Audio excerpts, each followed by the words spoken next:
weird. I used to go to Sunday school, and it was always weird because they would always try to scare you about hell, right? They would always be like, hell is an eternity of pain, 1,000 fires. Oh, I was like, oh, that sounds awful, right?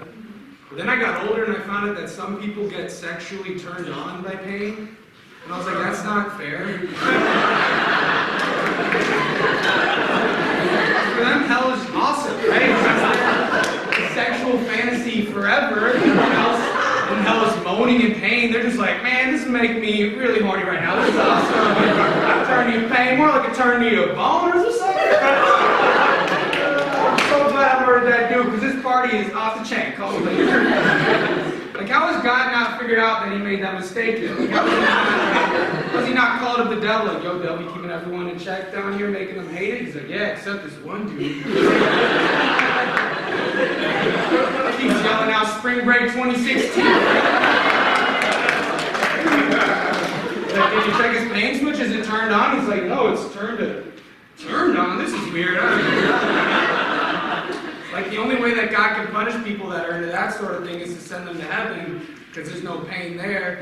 I mean, when you get to heaven, there'll be some S&M dude with a ball and gag in his mouth, and you're like, how did you get here?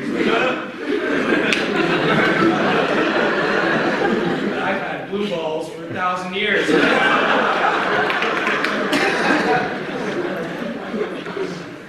Sexuality is, it's weird. So many different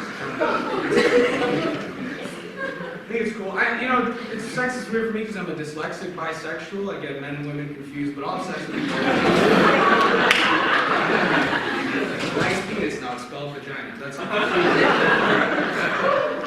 think it's cool, man. You can be whatever you want to be now. You can be a man, you can be a woman, you can try out another race. Don't do that, but you can.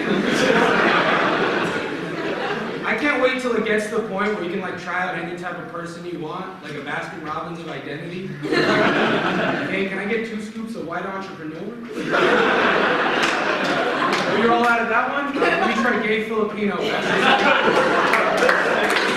you're all out of that one? Let me try Filipino comedian whose parents are proud of them. Oh, that one doesn't exist?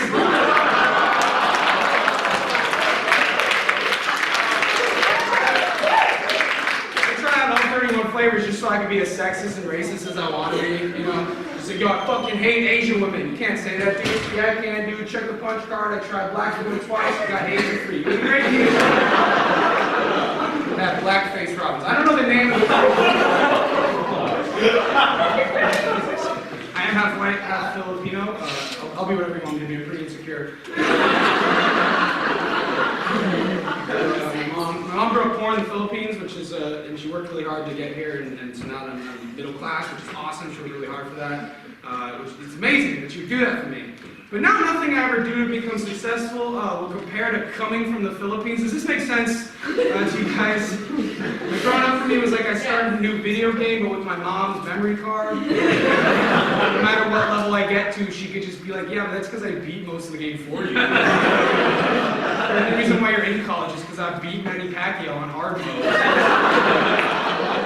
And I gotta be like, yeah, but you did marry a white man. That is kind of like a cheat code.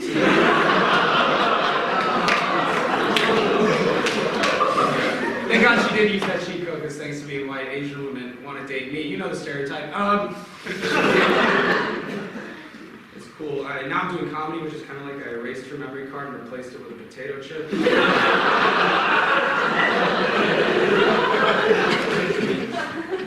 I like doing comedy. I was never the class clown growing up, which was interesting. I didn't like a class clown. He was creepy. He was always in full costume trying to look.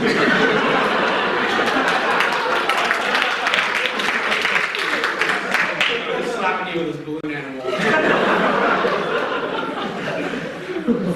But I think I was never the class clown because I wasn't good at comebacks. You know what I mean? Class clowns always had the zingers. They got you, right? But I was never good at coming back with anything good. But I wish you could go back to high school now, but I'd be so much better at comebacks knowing what I know now. You know what I mean? Like this dude Jeremy would always make fun of me. He'd always be like, how did Nathan get his dick sucked even though he hasn't had his first kiss yet? Got a dog to do it for. And that's funny, right? He's high-fiving everyone. I'd be like, well, why does Jeremy become an alcoholic the day he turns 18? His parents get divorced on his birthday. Also, your girlfriend's gonna cheat on you with the calculus teacher, Mr. Pumpernickel. Got you! picture from that pumpernickel did. Get it? Because his name's Red. Got it! It looks good. Your alcoholism's gonna get worse. You're gonna turn to hard drugs. You're gonna go to rehab. You're gonna hate rehab at first because it's super isolating and cold. You have a hard time making friends.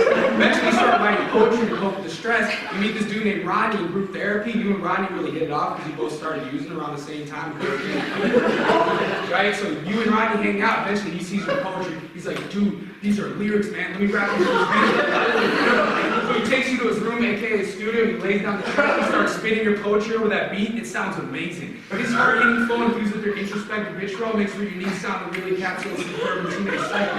Together making rhymes. Eventually, by the end of rehab, you guys have finished mixtape. You guys go to community clubs. You guys enroll in the same classes, making music on the side. Eventually, in one of the classes, you meet this dude whose uncle is the executive of A&R Interscope. You send his mixtape. You send the mixtape his way. He's like, dude, this is dope. He sends you in the studio. You guys start spinning it. You guys do a studio session. Rodney gets a performance of a lifetime.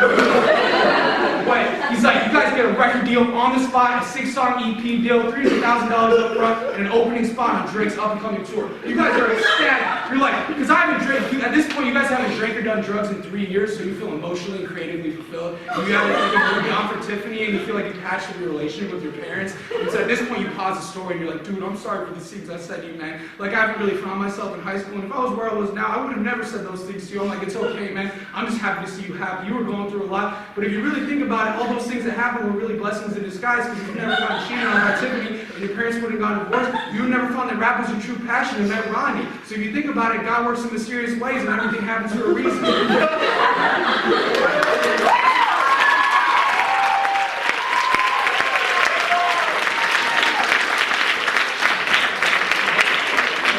Use my jacket to wipe your tears and we hug and make up and now we're friends. Got you, Rose!